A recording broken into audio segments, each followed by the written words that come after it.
In the small town of Gamwell, in the rural area of Massachusetts, there lies the Fitzgerald Estate. From the outside, it looks like a rather normal house, though quite larger than the others in the town. Built in a traditional colonial style, with a vibrant garden outside and a thick line of trees providing privacy, it represented the best dreams of American life. However, for this particular house, that dream had been shattered and turned into a nightmare. For Johnny Fitzgerald, the house's first owner who had instructed the design, the dream was shattered when his family was killed by a stranger passing through the town. Arthur Cornthwaite and his family purchased the home just a few years later, unaware of the dark past. Their dream of idyllic countryside living, if they ever had one, was destroyed when Arthur's eldest son began worshipping devils and all manner of evil spirits. The locals still do not speak of the outcome of that dreadful day. And then in 1920, just a few short years ago, it was purchased by Arthur Cornthwaite. He was a younger man, not older than 33, and had inherited a small fortune from his father. He adventured and explored all over the world, bringing back an assortment of items from his expeditions. And then he vanished. Having just returned home from the jungles of Peru a few weeks prior, he was just about to head on a trip to Europe when he has not been heard of since. The Dodge brothers, a local law firm who represent the estate, have hired a few out-of-town investigators to try to determine the causes behind his disappearance, being far too superstitious to enter the estate themselves. Please silence your cell phones, sit back, and enjoy Chaosium's Mansions of Madness, the Cracked and Crooked Manse.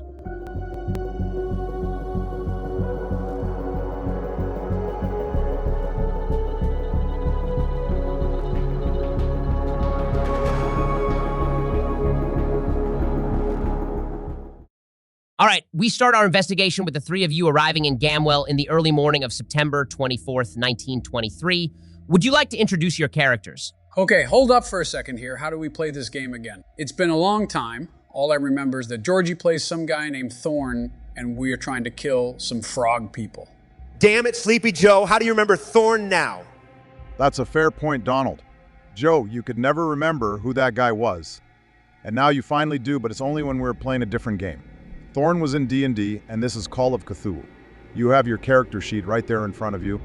Oh yeah, look at that. My name is Joe Biden, though apparently I go by Joey. I am part of the presidential investigation Inquisitors. I am from Brooklyn, and before becoming part of this organization, I was just a dock worker. Apparently I have a natural talent for investigative work, though. Joe, you wouldn't know natural talent if it smacked you in the face. I am playing as Donald Trump, a wealthy socialite with genius-level IQ. So basically, I am just playing as myself. It says here that after the Dunsmouth incident, I funded the presidential investigation, Inquisitors, and we have since become the world's foremost experts on the Mythos, all thanks to me. A bit of embellishment there, but that's pretty close. All right, Obama, you are next. I am playing as Barack Obama. I was a professor at Boston University before joining the Inquisitors after the Dunsmouth incident, and I am currently the lead investigator. Bullshit, why are you the lead investigator? It is my company. There is no way that I'm not also the lead investigator. Hey, I'm just reading my character sheet. Don't worry, I won't lower my position over your head too much.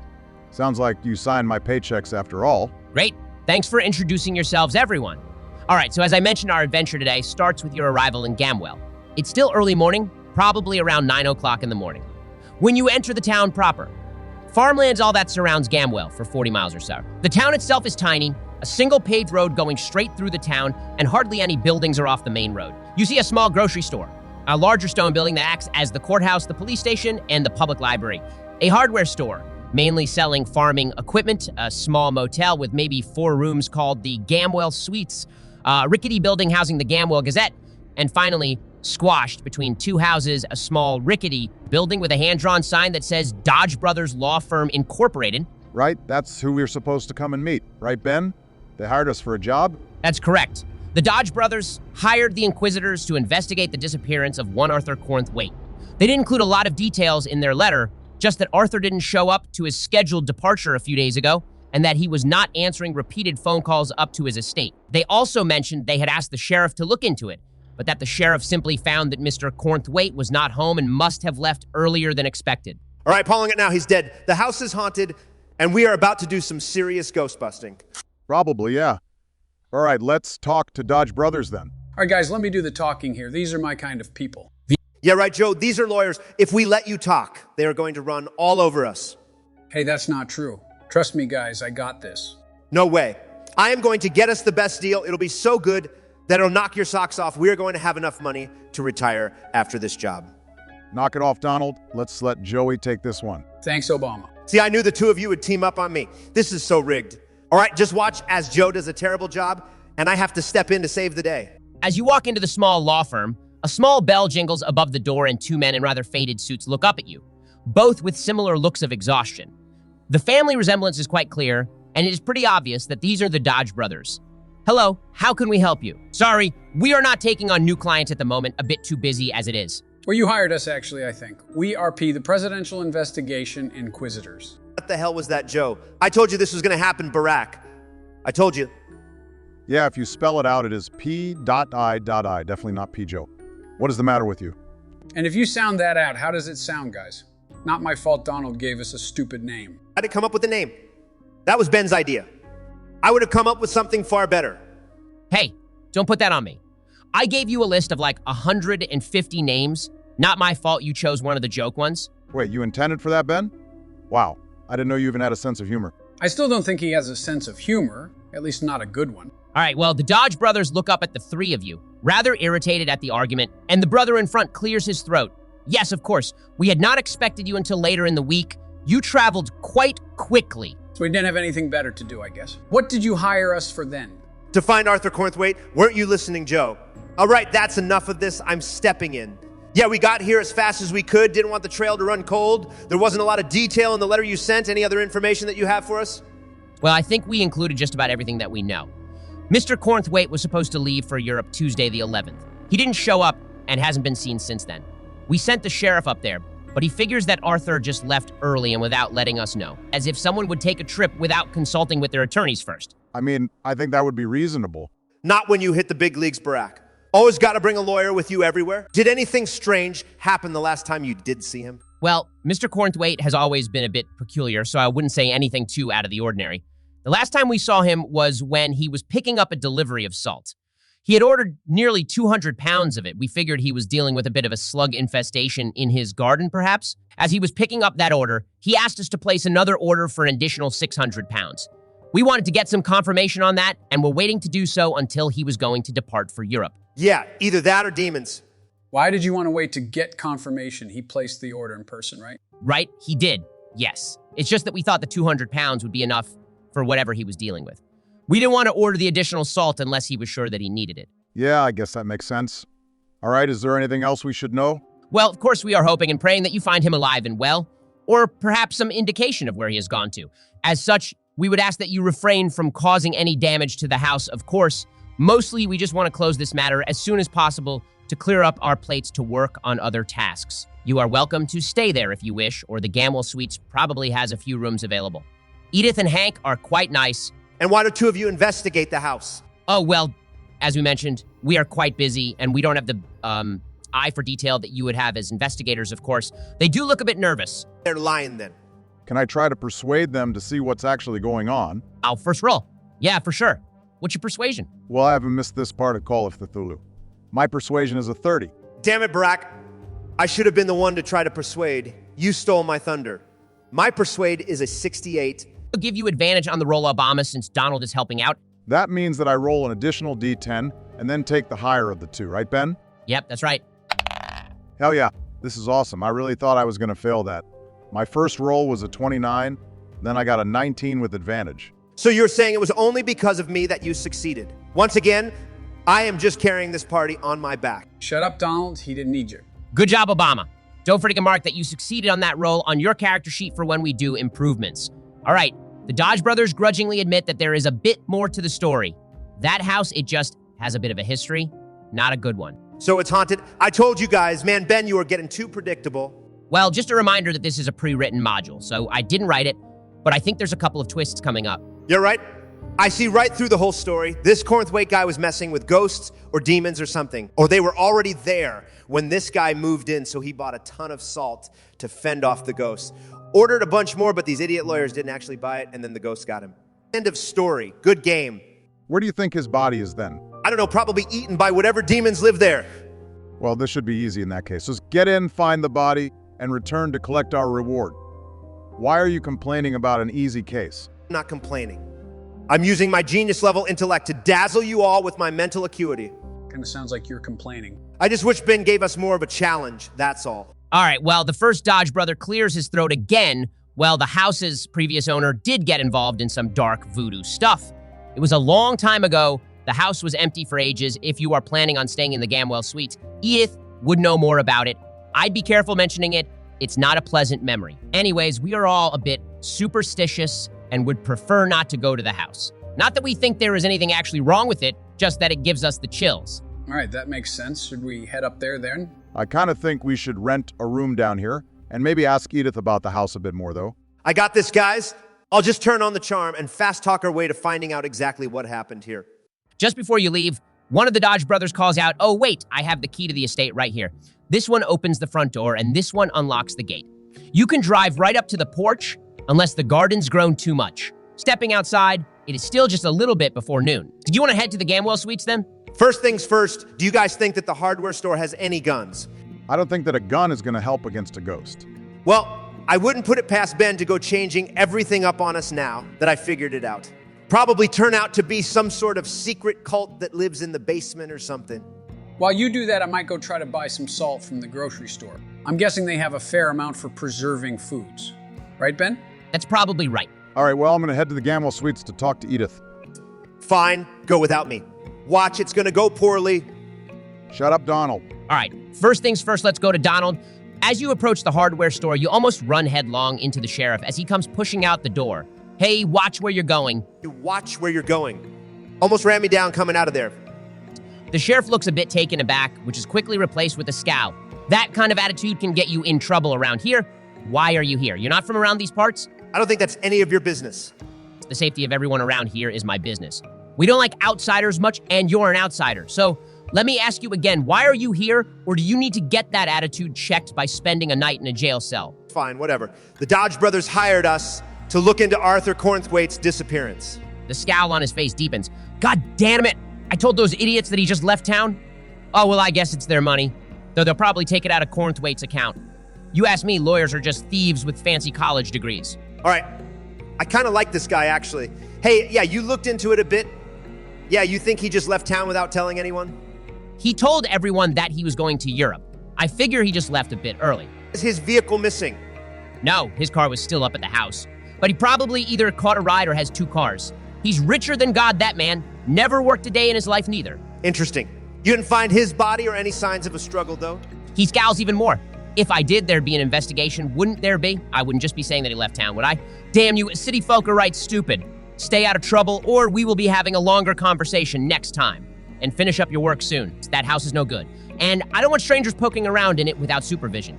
If I hear of any disturbances, you'll be in a jail cell quicker than you can count to 10.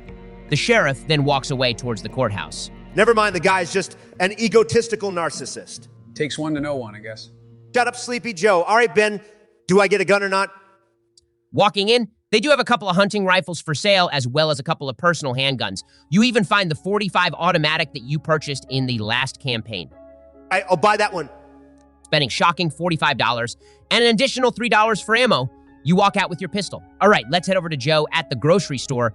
Joe, as you walk in, you notice that it really is a small grocery store. There's just the bare minimum necessities. So the shopkeep stands behind a counter, looking a bit tired, but seems to be in a good mood. Hello, how can I help you today? You're just a visitor. Yeah? Just passing through? Yeah, just here for a few days. Do you sell salt? The shopkeeper shakes his head. Sorry, I'm all out at the moment. A man named Arthur Cornthwaite bought most of it a few weeks ago, and then just last week, Seb Watkins bought the rest off my hands. Everything else I have is stuff I need for preservation. Did either say why they were buying so much? Nope, didn't ask them though. Arthur was a bit of a strange sort, could have been for anything, and Seb runs the largest farm in the area. He lives just up the road. He could have used it for any number of things. I see maybe I'll head up there to ask him some questions then. Thank you. We'll be heading out now, but I'm sure I might need to come back for something during my stay. Of course, hope to be of service. Stay safe out there. All right, let's head over to Obama then. Iraq, you walk into the Gamwell suites and are greeted by a man probably in his 30s or 40s. Hello there, my name's Hank. You looking for a room? Yeah, I was hoping to rent a couple for me and my coworkers for the next few days. We are in town helping out the Dodge brothers. Great. How many rooms would you like then? Each room is $3 a night, $4 if you want breakfast and dinner each day too. That's a great deal. I don't think I've been able to find a room for less than $10 in the city.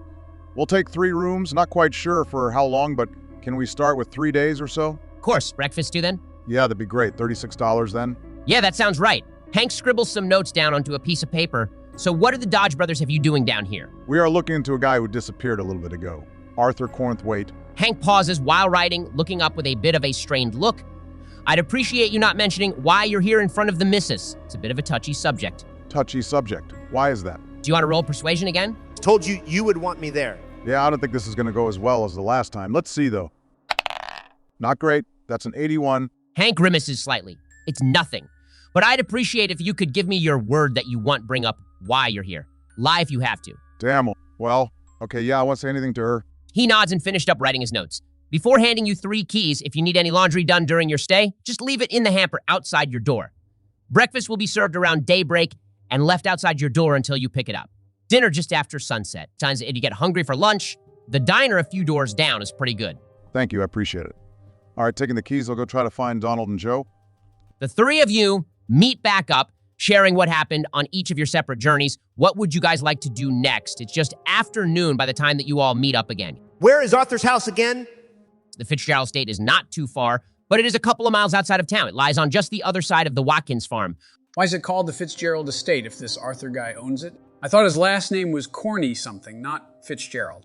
I'm guessing that is one of the things that I would have learned if I had succeeded on my persuasion roll. If we need to find out, I guess we can always go to the library or the newspaper. Either one of them might have some more information on the backstory of the town. All right, let's quit babbling and get on the road. I'm ready to do some ghost busting. All right, well, let's actually call the session there, and we will pick up tomorrow with you all driving up to the Fitzgerald Estate. We didn't invite anything yet. We are just trying to figure out what's going on. Seems like a good stopping point for the day. Yeah, but Joe won't even remember what happened today by our next session. Yes, I will. I remember literally everything that we just did. But we aren't starting the next session yet. Well, even if he doesn't quite remember, we'll start the session with a recap so it shouldn't be a big issue. All right, well, to all of our viewers, if anyone is watching this one after our long break, make sure to like and subscribe. It really helps out the channel. And with that, we will see you all next time.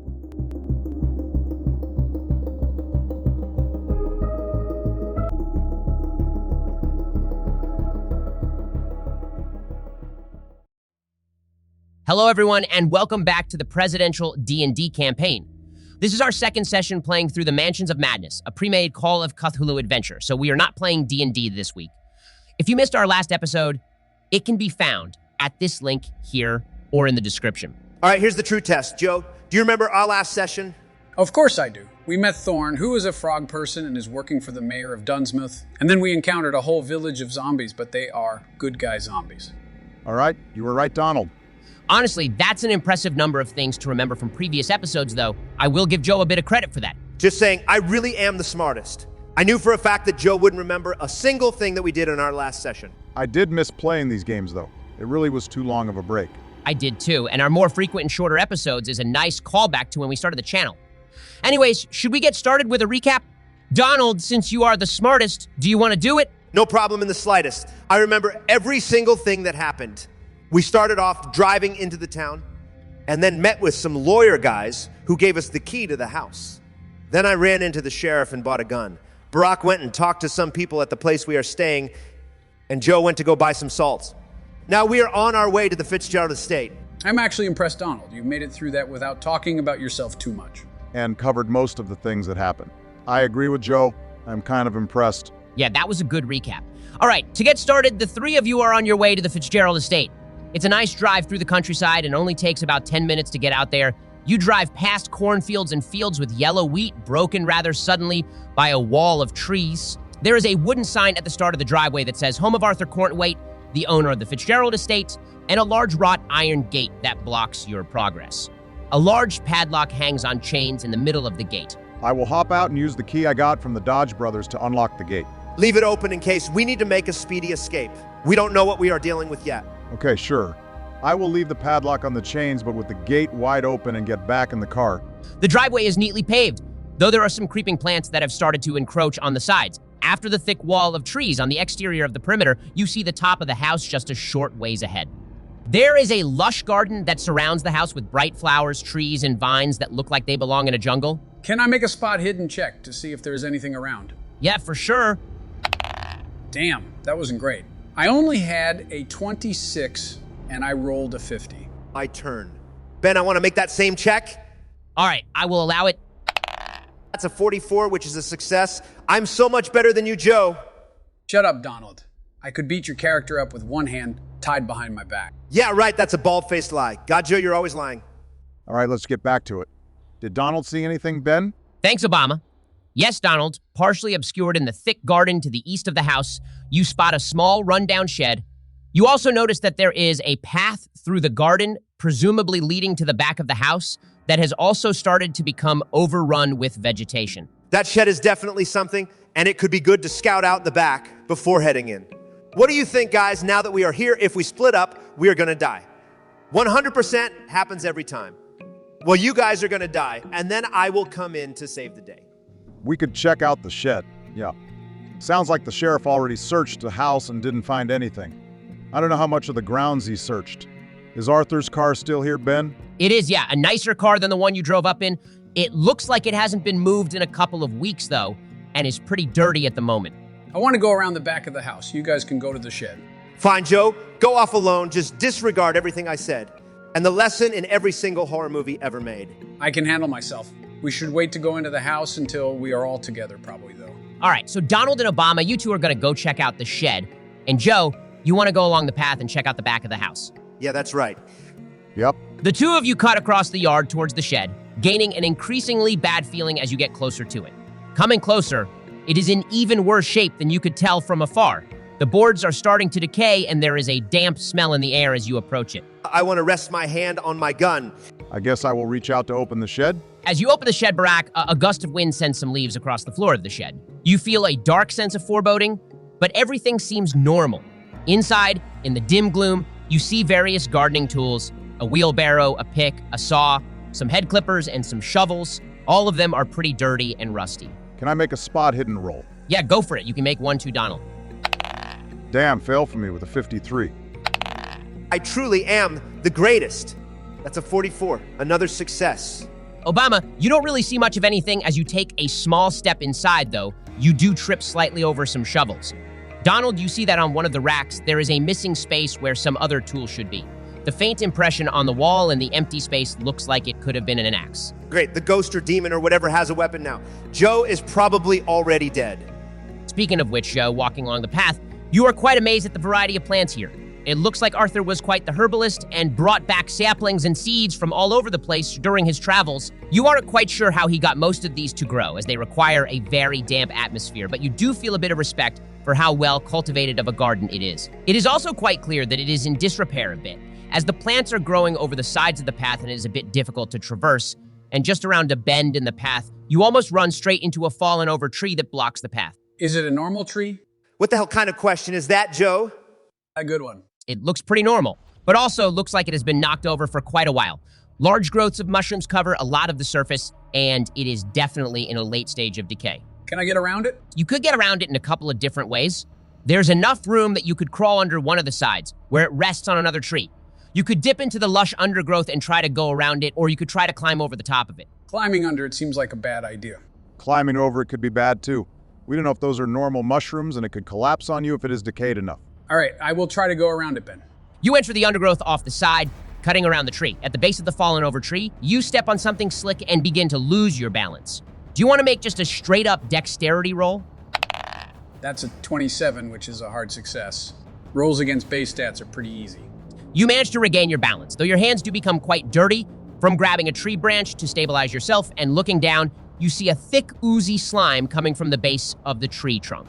You also notice a cellar door on the side of the house, presumably leading to the basement. That's gross about the ooze and good to know about the cellar door. But for now, I just want to get back on the path. Is there anything else out here?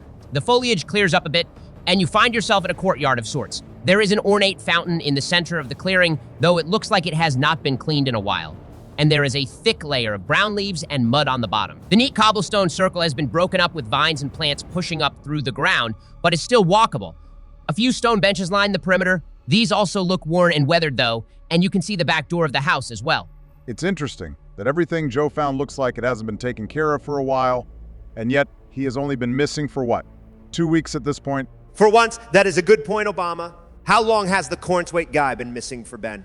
Well, the Dodge brothers sent out a letter just a few days after his disappearance, and then it would take a little bit to get to you and for you to arrive in Gamwell. I would say no more than 3 weeks all around, though. Is that long enough for the garden to be as rampant as it is?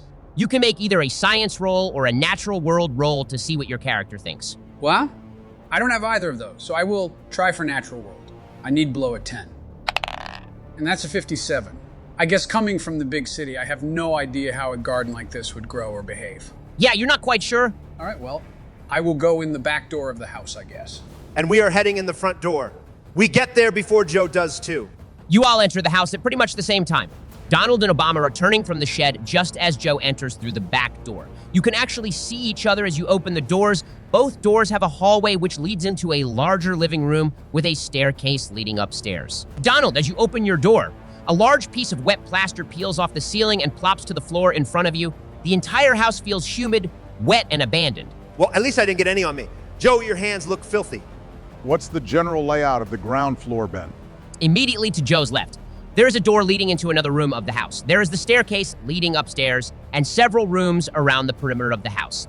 It looks like the room that you are in has doors that lead to 7 other rooms, plus the one that Joe entered into. Well, I guess I will go through the door on my left. I want to find a sink of some sort to wash off my hands. All right, and Trump and Obama, what are you guys doing? Well, there's 2 sketchy places in every house. The attic and the basement. I don't know if this place has a basement, so I will head up to the attic. I saw that cellar, so there's probably a basement entrance somewhere. That's a good point, Joe. Kind of impressed you remembered that. All right, so there's 2 floors, the attic, and a basement. Is that right, Ben? Yeah, that's right. All right, I will go start to explore the 2nd floor. Joe, this floor will be yours once you finish washing up. All right, let's start with Joe then. Joe, you actually find yourself quite in luck as the door opens up into the kitchen. There is an island in the center of the kitchen, and some pots and pans hang on hooks on the walls. A sink with a large basin is on one wall. You see a door slightly ajar leading into a pantry, and there is another 2 doors in the room that you were not sure where they lead. First things first, I want to wash my hands. Then I will probably head into one of the other rooms, unless there's something else in here. Maybe I will roll spot hidden before heading into the next room. Turning a handle, you hear a bit of water in the pipes, but no more than a few drops come out as the pipes begin groaning. Well, that's not great. I will turn it off again. Is there a towel or something nearby? There's a kitchen towel, though it feels damp and smells moldy. I guess I will just have dirty hands. All right, is there anything else in this room? Roll for spot hidden. Sweet, that's a 10. A hard success. Nice, all right. You notice a couple of things. A couple decorative canisters are on a shelf and labeled flour, sugar, tea, and coffee. There looks to be one missing canister from the row. You also see a small line of white crystals along the base of one of the doors. I wonder what that is. Just ask Hunter. It's probably just salt or something. Could be what the missing canister was, too. Sure, salts. All right, can I try to go through that door, Ben? The doorknob twists, but the door won't budge at all. Weird. Can I try to really push into it, or maybe find some sort of lever to try to pry the door open? Sure. You are able to wedge part of a fire poker from the fireplace into the door frame. Do you want to roll strength? That's a success at 60. Yeah, your door still doesn't budge. Weird. All right, I will leave that alone and head into the other room. Does that door open? It does, opening up into a dining hall. All right, let's head to Donald next. Donald, at the top of the main staircase, you see a rope hanging from the ceiling, a cord that pulls down a trap door, and ladder leading into the attic. All right, guys, after I get through here, I will solve the whole thing. Pulling down the trapdoor and ladder, you enter into the attic of the house. Boxes and personal possessions are scattered about, and cobwebs dripping with moisture hang from the rafters. 2 large windows on opposite sides of the attic light the space. I want to roll spot hidden to see if there's anything suspicious up here. There has never been a greater human in all of history. That's a 6, which is half of what I needed for an extreme success. What has that been? A mega extreme success. Not quite, but that is a really good roll. Looking around the attic, you spot a broken shipping crate pushed up against one of the walls. The lid has been knocked off, and the front of the crate looks like it almost exploded outwards. Nudging one of the pieces of wood, you see that it is extremely water damaged as well. You said it was a shipping crate. Is there a shipping label or something that says where this crate came from? There is a shipping label and a variety of stickers on the crate indicating that it was shipped here from South America. Interesting. All right, guys, it's probably some sort of cursed object that we are looking for. Keep your eyes out. It blew up this crate. Probably can blow up one of you guys, too. Or it could be a creature of some sort. Arthur brought something back, it looks like, at least. All right, well, let's pause Donald for a second there and move over to Obama. As you climb the stairs and see Donald heading up to the attic, you see a handful of doors that you could try to explore. One is directly in front of you. There are two to your right, two to your left, and one final one down the hallway. Let's go through the one in front of me. Seems like a good place to start. Door swings open into a master bedroom, expensively furnished with fine furniture, clothing, and paintings. It appears that Arthur was quite successful in his ventures. An ornate bed is pushed up against one of the walls, and there is a fireplace on the other. Two plush armchairs are in front of the fire, and a pair of blue slippers are over there as well. Two small nightstands on either side of the bed have an assortment of personal goods on them, such as a gold-plated cigar case and an ornate jewelry box. The room does feel extremely damp, and you even see some moisture dripping down from the ceiling. I want that cigar case and anything valuable from the jewelry box, Obama. I'm not going to steal from this guy. We don't even know yet if anything truly has happened to him. He could be fine. He's not fine. Yeah, I'm with Don on this one. The back door wasn't even locked, and his car is in the driveway. He's probably been kidnapped at the very least. And I don't trust that sheriff either. The whole town might be a cult, and Arthur finally wised up to it. I agree that he's probably not fine, and I doubt we're going to find him in one piece. But still, I'm not robbing him. If you want a Donald, that's on you. All right, Ben, can I roll spot hidden to see if there is anything of interest in here? Sure thing. Thank goodness that's a 9, which is a hard success since I have a 31 on my spot hidden. You note a couple of interesting things in this room. One, you see a thin line of dried white powder on both the window sills and below the door to the room. You also see a decorative container under one of the two armchairs, this one labeled salt. It has been knocked over, and you can see that it is empty. Well, that confirms our suspicions that these white lines we are finding is salt then. Say what you will, I'm sticking with my own theory. It's obviously Salt Donald. He probably thought he was being haunted or something. That's why it's under the doors and on the windows. Is there anything else in this room, Ben? Not that you've seen. All right, I will grab the container just in case, and then I will head to one of the other rooms, preferably one of the ones on the right of the staircase as I came up them. Okay, that finishes up our first round of investigation. Donald, where did you want to head next? The attic is just a single room, so you've explored this whole floor. You could head down to the first floor to help Joe or the second floor to help Obama. I will just head down to the second floor. All right, Donald, as you start climbing down the ladder, you hear a weird squelching sound. Looking down at the first rung, you see it covered in a thick slime. Barack, as you open the door to one of the other rooms, you see a series of small black handprints all over the floors and walls and hear a scratching sound coming from inside the room. Joe, as you step into the dining hall, you see a shadow pass over the room coming from the window in the kitchen. Turning back to the window, you see a humanoid shape carrying something that looks suspiciously like an axe crossing past the window, and that seems like a good place to end this session. Are you kidding me, Ben? Damn it, why do we have to end the session just as something interesting is happening for once? It will give us something to do at the start of the next session. What do you guys think is going on? Well, obviously there was a ghost or something that left ectoplasm on the top of this ladder. You're fighting a demon or something, or maybe the ghost is in that room right now, and Joe is about to get murdered by a cultist from the town. So your theory is that not only is the house haunted, but the Arthur guy also summoned a demon, and the town is involved in a nefarious cult. It's called Mansions of Madness Joe. Obviously there can be more than one thing going on at a time. Maybe. After you get down the ladder, Donald, you should come and help me in this room. Not sure what I'm up against here. I kind of need both of you to come help me down here. There's a madman with an axe or something. But we don't know that yet, Joe. Just on the second floor, presumably right by the ladder. Unless you call out, which means that the axe guy is going to come barging in, then we don't even know you're in trouble. Yeah, Joe's a goner. Sorry, Joe. All right, well, if you want me to survive, or if you liked and enjoyed the video, make sure to like and subscribe to the channel. It really helps us out and we appreciate it. And now that we are back to a regular posting schedule, you don't want to miss what happens next. Thanks, Joe, and thank you all for watching to the end of the video. We will see you all next time.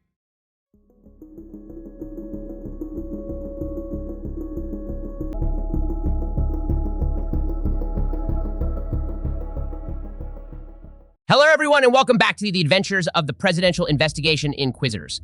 This is our third session of Mansions of Madness, a pre-made Call of Cthulhu adventure. If you missed our episode yesterday, it can be found at the link here, and the playlist for this series is in the description. Speaking of which, this marks the end of our first week of posting again. Agreed. From nothing for over a year to 3 episodes a week is quite the shock. It's pretty amazing to see all of our viewers have stuck around as well. It has been fun to interact with the community again. All right, that's enough of this sappy stuff. We should get started. After all, Joe is in trouble and about to die. Why am I in trouble? I didn't do anything. No, you aren't in trouble that way, just that there is an axe-wielding cultist that you saw through the window, remember? Oh yeah, that's right. Let's start off with a recap. Barack, do you want to do the honors? Sure thing. So, in our first session, we made it to Gamwell to investigate the disappearance of Arthur Cornthwaite. Now, we are searching through his house looking for if there are any clues as to his disappearance. Donald found a busted-up crate in the attic. We aren't sure what got out of it, but it looks like something did. Joe and I found some interesting salt lines at doors and windows, and in the master bedroom, there was an empty salt container. Then, we ended last session as I moved into a room with small black handprints all over the floor and walls. Joe saw a guy with an axe through the window, and Donald found that the ladder up to the attic has some sort of weird slime or goo on it now. Okay, I remember all of this now. Yeah, that was a good recap. We'll pick up there then. Let's start off with Donald. Donald, do you want to make a straight-up dexterity roll to keep your balance on the ladder as you start coming down it and find that it is covered with a slime-like substance? It's called ectoplasm, and it is from a ghost bin. Yeah, I'll roll for dexterity. This is an easy one. I told you. That's a 52, and my dexterity is a 65, so it's a success. Just an average success, though. Nothing about me is average. All right, you are able to keep your grip, though. You do slip down a rung. The slime is definitely fresh and only covers the top 3 rungs. That's strange. Hey, this is my encounter. Yeah, that is strange. More evidence that it is a ghost, though. It skipped the bottom rungs and went straight to the top. Can I tell if it is ectoplasm Ben? What's your Mythos stat? This is rigged. I have a 0 in that stat. All right, I'll let you roll a science roll or maybe a natural world. Fine, I'll do a natural world. At least I have the base 10 in that stat instead of a 1 for science. God damn it, that is a 94. This game is dumb. Someone rigged my dice or something. Yeah, it looks like slime. Could be ectoplasm or something. Could be just about anything, though. Well, either it was a ghost or one of you two put it on the ladder. I think there's a couple of other options, though I don't know what it would be. Probably just Donald's hair product. All right, let's go to Obama next. Barack, as you open the door, you do see a bunch of little black handprints all over the floor and walls and hear a slight scratching sound coming from below the bed. Well, that's not great. All right, can I look under the bed from the door frame? Yeah, you can. Crouching down to look under the bed, you see a small creature with 2 red-rimmed eyes and small human-like hands staring hard back at you, and it lets out a loud screech. Do you want to make a sanity check? Not particularly, but all right, let's go for it. Ouch, this is gonna hurt. That's a 93, and I needed a 60. All right, you take 3 points of sanity damage as your brain racks with anxiety, thinking that it could be a demon or a monstrous creature of some sort. You fall backwards into the hallway, and then you realize with a start that it is just a raccoon. You see some dirt and leaves around the fireplace in the room, and assume that the raccoon fell into the fireplace and has probably been stuck in here for a while. Huh? You got scared of a little raccoon. Such a wimp. I knew I was gonna roll badly there, but that's all right. Poor little guy, who knows how long he's been in here. Now, how are we gonna get him out? Probably just leave him for now and come help me. We still don't know that you are in any sort of trouble, Joe. Well, let's find out, shall we? Joe, you are currently in the dining hall, and just through the kitchen window, you saw a shadow move across it carrying something that looked like an axe. What do you want to do? Can I go back into the kitchen and try to find a weapon of some sort? Whether a butcher knife or even just a large frying pan. Do you want to roll luck? Damn, no luck for me. That's an 80. And I needed a 50. That's all right.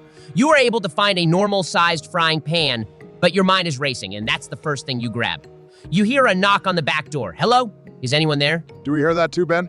Yeah, all 3 of you hear it. Obviously, Joe is a lot closer, but the knock and call do echo through the house. I don't think he's a cultist then, right? Otherwise, he would have just come in. No, you idiot. It just means that he wants whoever is in the house to come to the back door. That way, he gets you in close and is able to kill you with the axe. All right, I'll start moving to the back door, but carefully and slowly. Who are you? Through a curtained window on the back door, you can see the figure jump slightly before responding. Arthur, is that you? You're back. I'll move to the door and standing back and with my frying pan raised slightly, I'll open the door before backing further away, trying to put some distance between me and the figure. And Barack and Donald, what are you two doing? I'll come down the stairs and try to get a point of view on what's going on at the back door. Damn it, Obama, that's what I was going to do. I want to just move into the next room then. No point in all of us being there, and at least if I'm up here, then I can shoot the guy when he comes upstairs after killing both of you. All right, we'll come back to Donald entering the new room in just a minute then. Joe, as you open the door, you see a rather lanky fellow standing outside, holding the axe almost gingerly in one of his hands. He is dressed in a suit, and as you open the door, he straightens his tie a bit. You're not Arthur. I saw the car and hoped that maybe he was being dropped off. Is he still not here then? No, we were hired by the Dodge brothers to look into his disappearance. His eyes brighten as you say that, and he reaches out a hand to shake yours. Of course, it is the hand holding the axe, and so he quickly withdraws it and sets the axe leaning against the door frame. Sorry about that, I found it in the garden. Didn't want someone else slipping on it. It's quite dirty, though. Do you mind if I come in to wash up? Who are you? Oh, of course. My name is Joe Varelli. I'm a reporter for the Gamwell Gazette. I'd love to grab a quote from you if you don't mind. Just about what you are doing here, and he leans in a bit closer. If you gave me an inside scoop, that'd be pretty great of you. Can I walk up to the door as well? Sure thing. A reporter then. What are you doing out here? Oh well, a nearby farmer, Seb Watkins, he had some animals go missing night before last. I thought that maybe they had escaped and were hiding in the garden over here, which is when I found this axe. He holds up his hands, one of which is filthy from holding the axe. Again, mind if I wash up real quick? I'd love to write down some notes. Sorry, I tried that already. Doesn't seem like the faucets are working in here. Varelli winces a bit. No matter, I have a handkerchief I guess I can try to use. He pulls one out of his pocket and begins vigorously trying to rub the dirt off of his hand. Are you friends with this Seb Watkins then? Or why did you come looking yourself for his animals? Of course, everyone around here is friendly. And well, I wanted to maybe take a quick look around. I saw the car out front and thought that maybe Arthur was back and I could grab a story about where he had ventured off to. But if the Dodgers are hiring people to come looking, I'm guessing he really is missing. I've already written a half dozen stories about that. Can't really do another one unless you guys have found anything interesting. Nothing really yet. At least I haven't. Barack? No, just a raccoon stuck in an upstairs bedroom. He looks a bit disappointed. Well, if you find anything, please let me know. There's not a lot of news happening in a town like Gamwell. I'm a bit desperate for another story. He glances at his watch. I guess I should be off. I'll be at the Gazette this evening if you find anything. Again, I'd greatly appreciate it. So with that, he's going to turn around and start heading off. He seemed a bit odd. Yeah, I guess it would be tough to be a reporter in a small town, though. Obviously, he is involved with what is going on here. Definitely a cult member, probably a frog person. Good thing you didn't leave Joe alone down there, otherwise he'd be betraying us. Next, Barack. Spoilers, Donald. If people haven't watched that by now, they aren't going to. All right, Ben, what am I finding in the room I went to? Well, so Barack went into the master bedroom and then a spare guest bedroom. There's one other door on this side, then two doors on the left, and one across the way on the opposite wall down the hall. Which one do you want to go to? I guess I'll just explore the last door on this side, then we can move to the other side after that. And can I head back to the dining hall then? And I wanted to know if there was anything in that shed that I could use to catch the raccoon Ben. All right, let's start with Donald. You enter the last room here, and it opens into a fairly nice bathroom. A wash basin stands on one side, a dusty and dirty mirror above it. A large clawfoot bathtub takes up a fair portion of the room as well. Anything of interest? Eye roll spot hidden? That skill seems a bit overpowered, Ben. For these types of investigations, I'd say it definitely is extremely useful. All right, Donald, what did you get? That's a 57. I haven't failed a roll before in my life. Well, you failed that one earlier. Fake news. What do I find, Ben? For the most part, it seems like a regular bathroom. The faucets here don't seem to work either, and you can hear a bit of groaning from the pipes as you try turning them on. You see some irregular smudges on the mirror, and notice that it spells out the letters NaCl. Knackle, what is that supposed to mean? I think it is NaCl. That's table salt, right? Oh yeah, I think you're right, Joe. I knew that. I was just testing you guys. All right, so apparently this guy was obsessed with salt. He tried placing that one order with the Dodge brothers. There are these lines of salt all over the place and the empty container in the bedroom. Yeah, seems like he was trying to ward something off for sure. Who knows what though? All right, moving on from Donald for a moment. Let's head over to Joe. Joe, you re-enter the dining hall and find a dining table with a set of silver dining ware set on one side of it. You also see some broken shards of glass on the ground. What looks to be the remains of a crystal pepper shaker that has been broken. There is no sign of the matching salt shaker. This room feels extremely damp and the paint is peeling off of the walls.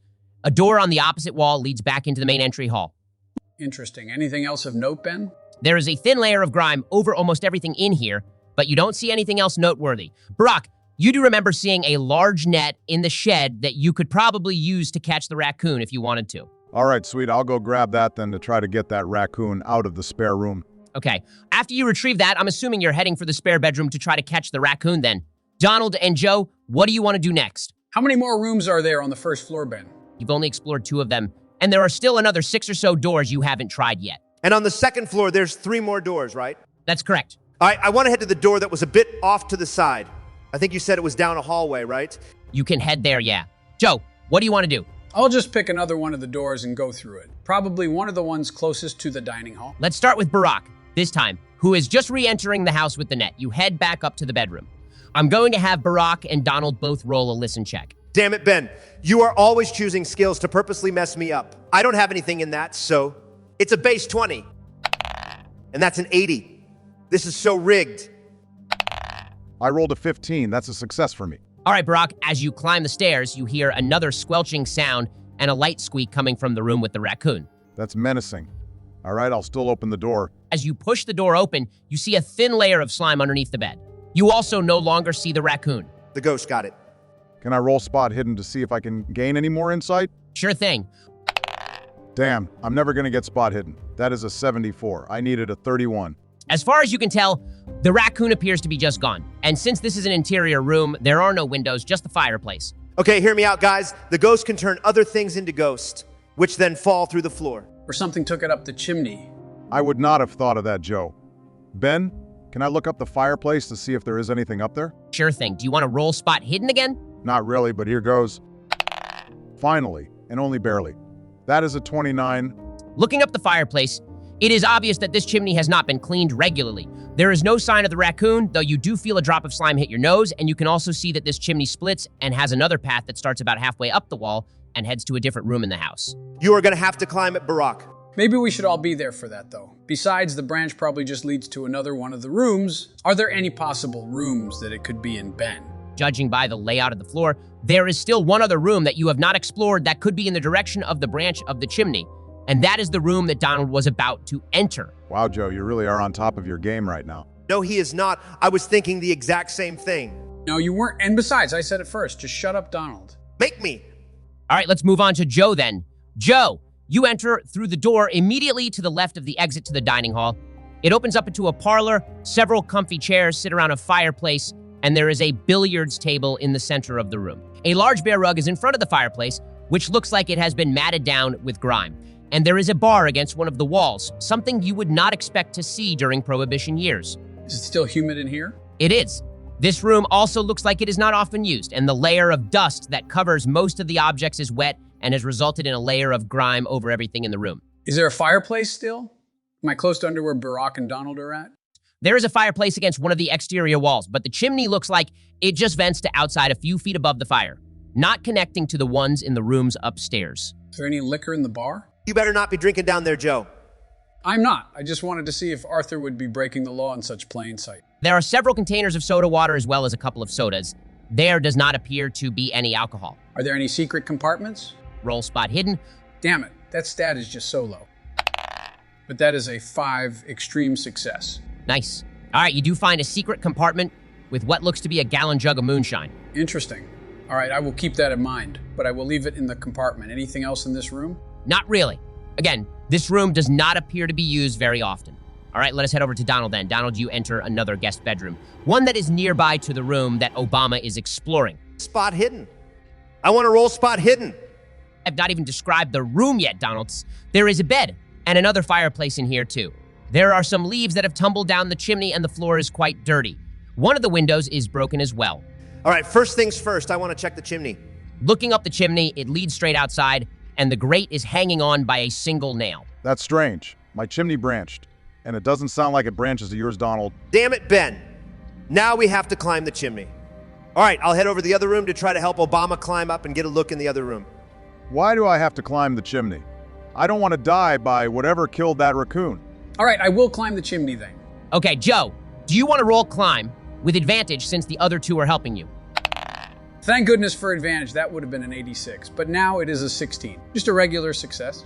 You are able to climb up the chimney and wriggle down the other branch. getting absolutely covered in soot, grime, and who knows what else. Lowering yourself back down into the other room, it is completely pitch black. I have a matchbook. I could light that. I have a lighter. Can I pass it up there, Ben? You can roll throw to try to make it into the other branch.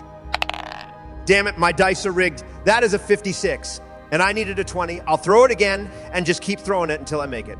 All right, you are able to get it through on your third try, though. It is a bit dinged up. I'll light it and look around the room. As you flick the light, it takes a second but finally ignites. Looking around the small room, you gasp as you see two hollow eyes staring back at you from the far side of the room. Do you want to roll sanity? That's a success at 30. I needed below a 40. You steel yourself, but you do suffer 2 points of sanity damage as you stare into the hollow eye sockets of a mostly decayed skeleton. Tattered clothes hang off the emaciated limbs and bones, and a rusty knife is in its right hand. The room is small, no more than 6 feet by 6 feet. Well, we found Arthur. He has only been dead for 3 weeks at most, though. How is he so decayed? Well, we will have to find out in our next session, since that seems like a good place to call this session. So I'm just going to be stuck in a room with this skeleton for the entire weekend. Yeah, it looks like it. At least we won't leave you in there for another year, Joe. You better not. And to all of our viewers out there, please subscribe and comment so that I can finally get out of here. Thanks, Joe. And thanks to everyone for watching to the end of the video. It really helps out the channel. We will see you all next time.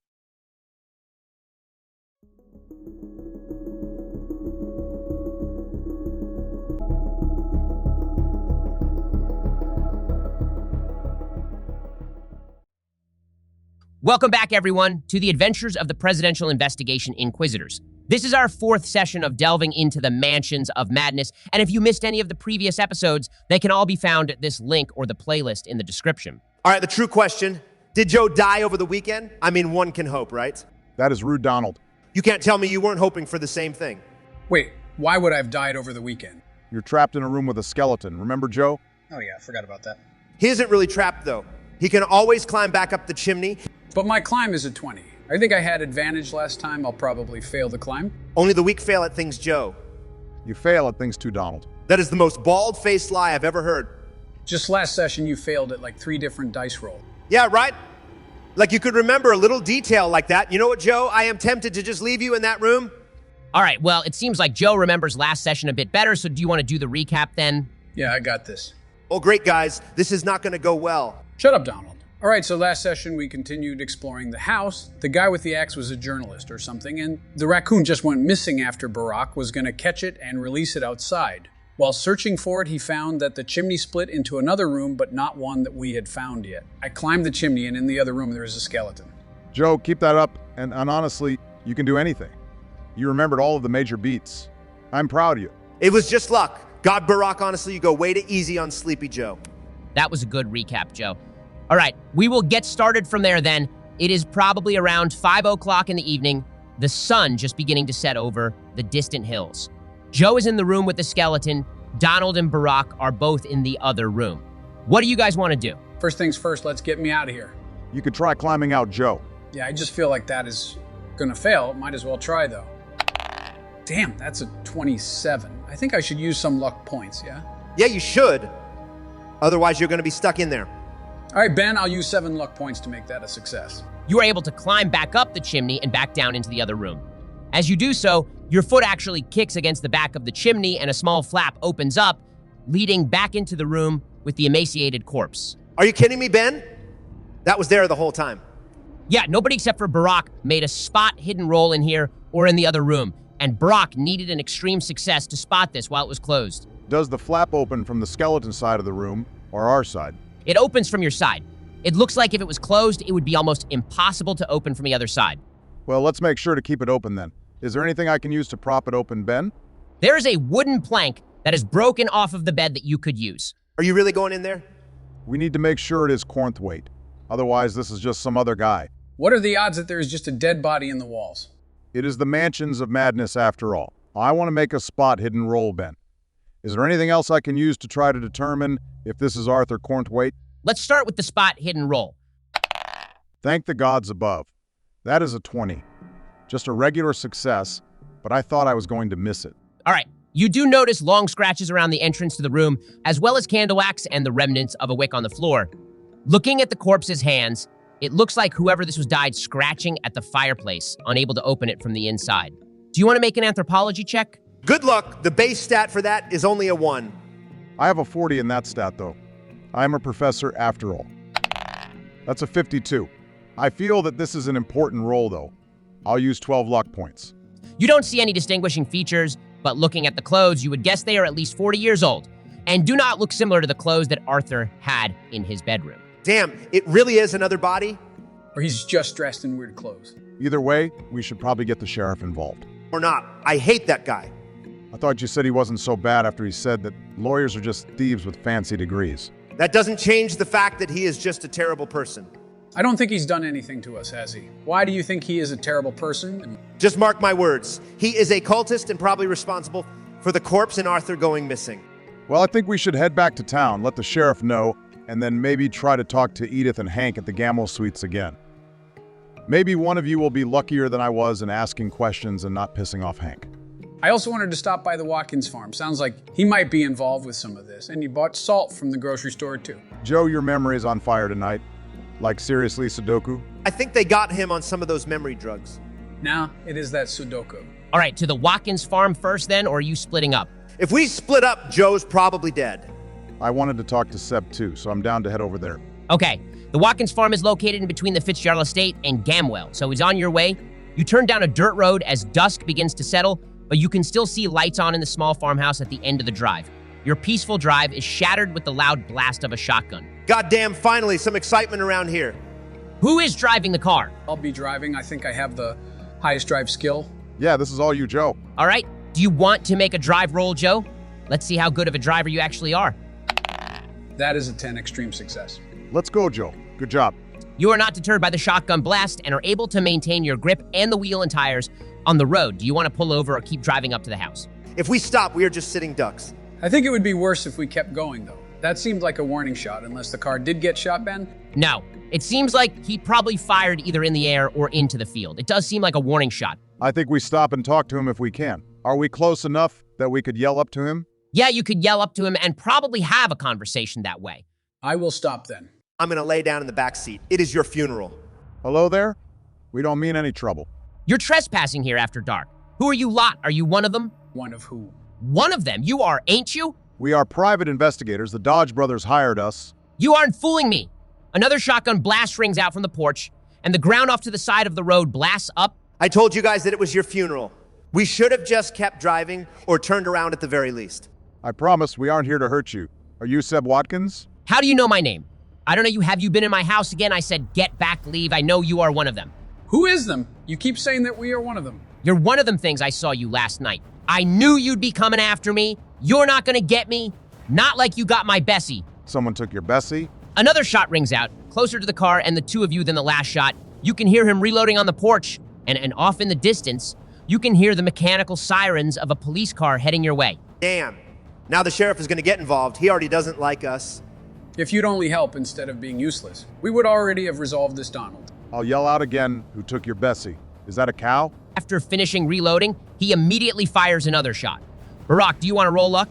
Damn, Ben. You are actually trying to kill us. Thank goodness, that is a 30.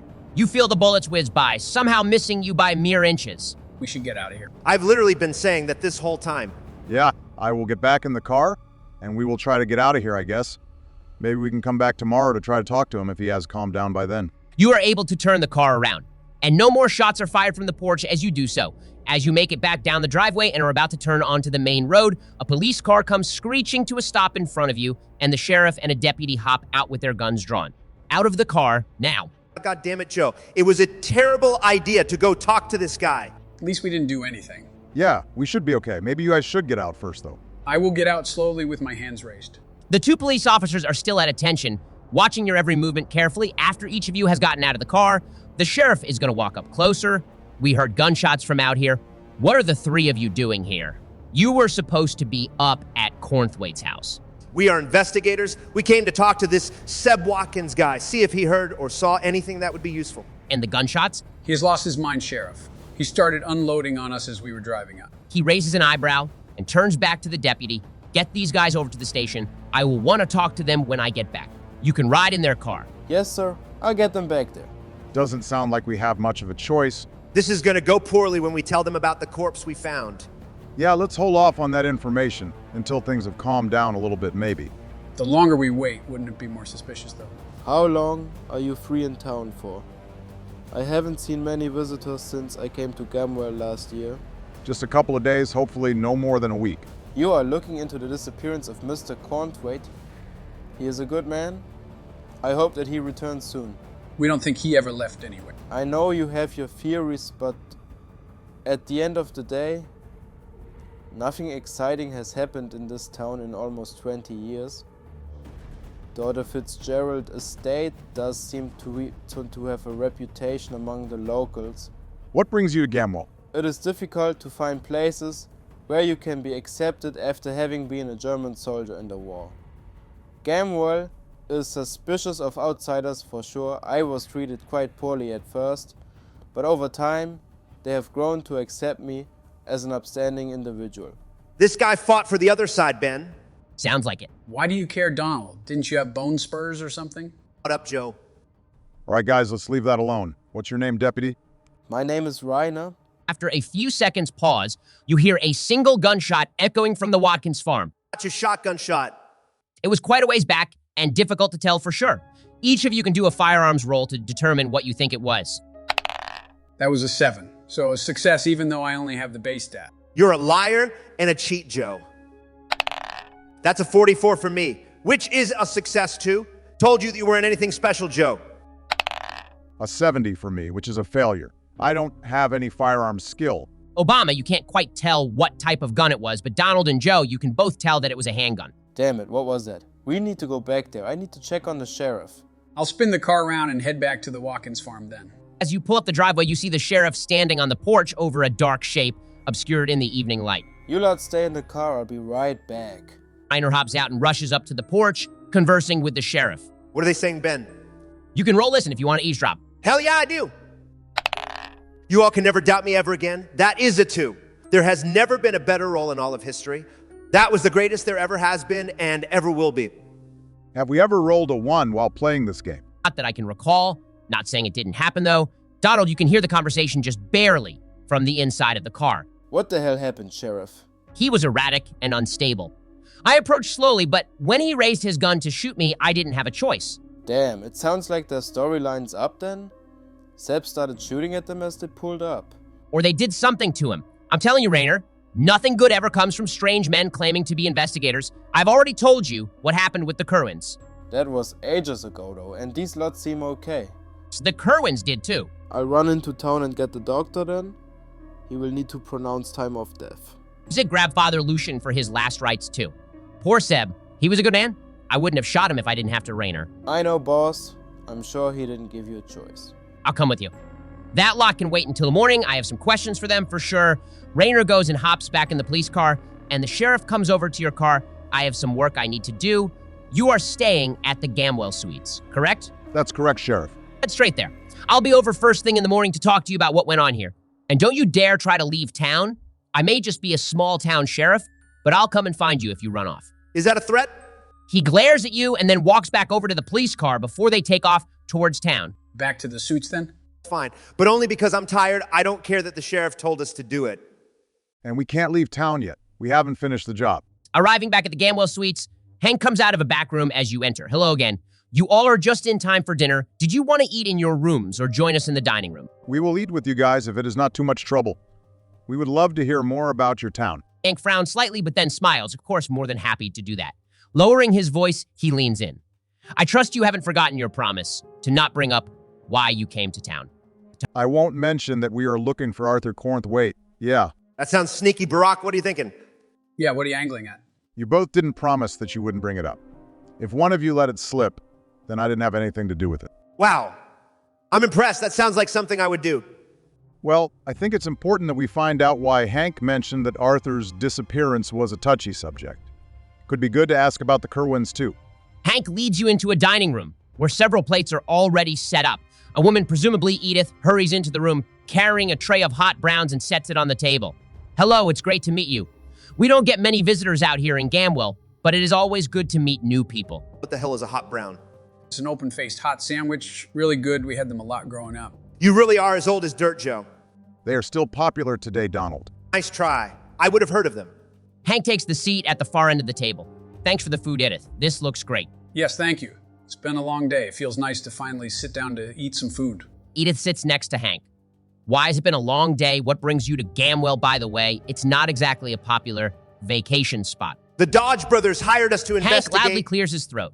Edith, would you mind grabbing me a glass of water from the kitchen? He shoots you a dangerous look, Donald. Damn, we almost got there. After Edith leaves, Hank continues his glare. In a low voice, he says, I thought I made myself clear not to bring up Cornthwaite. Don't bring up the Fitzgerald Estate either. Sorry about that. Why not? If you don't mind me asking. He glares at Joe before turning to Obama. I thought I made myself clear.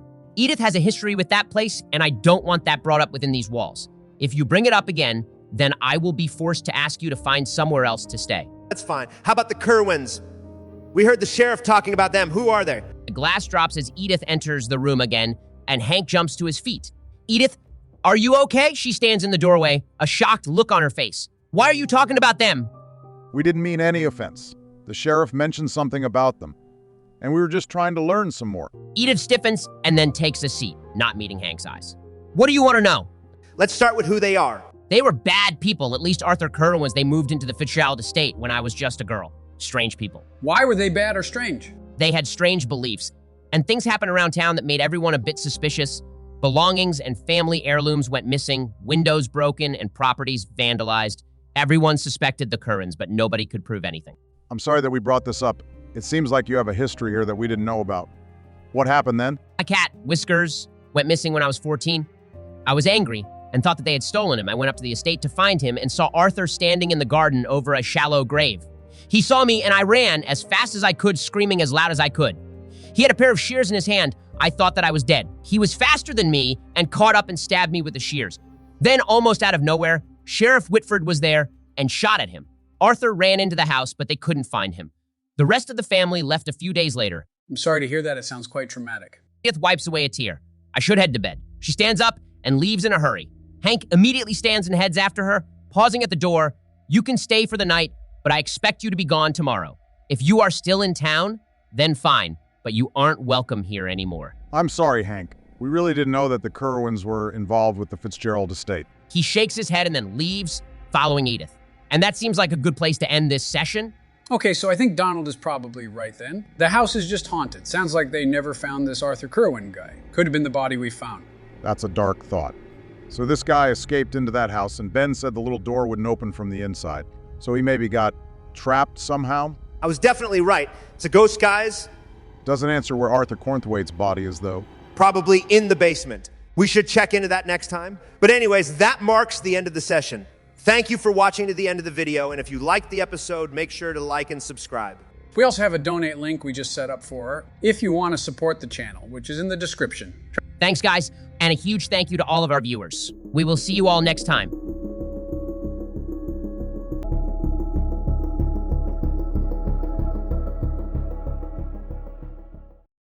Hello, everyone, and welcome back to the adventures of the Presidential Investigation Inquisitors. This is our 5th session of the Mansions of Madness, so if you missed any of the previous episodes, they can be found at the link here and in the description. That's pretty crazy. We are already on episode 5. It's been good to be back. Agreed. I miss playing these games with you guys. You don't even remember playing in the past, Joe. How do you miss it? I remember enough. Do you know who Thorne is? Of course. He is the sheriff of Dunsmouth. Well, not quite. All right, let's get started, guys. We left off last time after having dinner at the Gamwell Suites, but do one of you want to give us a recap of last session? I can do it, Ben. Thanks, Obama. We started last session with Joe stuck in a room with a dead body. We were able to finally get him out of there. And then we left the house to go talk to Seb Watkins, a farmer on neighboring plot of land. He started shooting at us, though. The police showed up, both the sheriff and a deputy named Reiner, and as we were heading back to town with Reiner, the sheriff killed Seb Watkins, presumably in self-defense. Finally, we talked with Edith and Hank at the Gamwell Suites and found out that the people who lived in the Fitzgerald Estate before Arthur Cornthwaite was the Curran family, and that they sacrificed animals at the very least. Arthur Curran had tried to murder Edith, but was stopped by the sheriff and fled into the house, but was never found. Hank said we can stay at the suites tonight, but that we need to leave tomorrow since we upset it by asking about the Kerwins. Thanks, that was a good recap, Obama. It definitely made me realize how strange the sheriff shooting Seb was. Seb was on the porch, and the sheriff at least made it all the way up there. Then he supposedly shoots Seb in self-defense. That seems strange. Well, before we get too far in things, I wanted to do improvements, and to do them slightly differently. I'm not a big fan of the base rules for Call of Cthulhu improvements, so I was thinking that instead of trying an improvement on skills you succeeded on since last time, everyone can pick 4 skills and immediately increase them by 1d10. Does that sound good to everyone? I like that better, I think. Means that we actually get to improve something instead of just a chance to do so. Yeah, sounds good to me. All right, do you guys want to pick your 3 skills and let the audience know what skills you chose and how much they improved by? I'm improving my spot hidden by 8, my first aid by 10, my mechanical repair by 1, and my driving skill by 5. I'm improving my persuade by 6, my fast talk by 3, my handgun firearms skill by 3, and my listen by 10.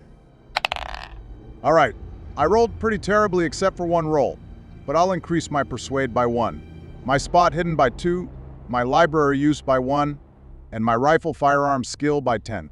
I feel like I'm going to be needing a weapons skill of some sort. That was a truly terrible roll, Obama. I know, yeah, I got pretty unlucky. Well, now that all of that is done, we will pick up right where we left off. Hank and Edith just left you all in the dining room.